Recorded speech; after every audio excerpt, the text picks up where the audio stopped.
പെരുമ്പാവൂരിൽ വ്യാജ തിരിച്ചറിയൽ രേഖകൾ നിർമ്മിക്കുന്ന 3 മൊബൈൽ സ്ഥാപനങ്ങൾ കണ്ടെത്തി.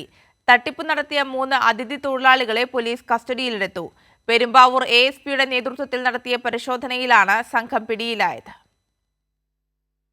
കാർഡ് എടുക്കാൻ വരുന്നവരുടെ ആധാർ കാർഡ് സ്കാൻ ചെയ്ത് മറ്റുള്ളവരുടെ പേരിൽ വ്യാജ കാർഡ് നിർമ്മിക്കുന്ന സംഘമാണ് പോലീസിന്റെ പിടിയിലായത്. അതിഥി തൊഴിലാളികളായ 3 പേരെ പോലീസ് കസ്റ്റഡിയിലെടുത്തു. പെരുമ്പാവൂർ പോലീസ് നടത്തിയ പരിശോധനയിൽ വ്യാജ തിരിച്ചറിയൽ രേഖകൾ നിർമ്മിക്കുന്ന 3 മൊബൈൽ സ്ഥാപനങ്ങളും കണ്ടെത്തി. ASP ശക്തി സിംഗ് ആര്യയുടെ നേതൃത്വത്തിൽ പെരുമ്പാവൂരിൽ വ്യാപക പരിശോധനയാണ് നടക്കുന്നത്.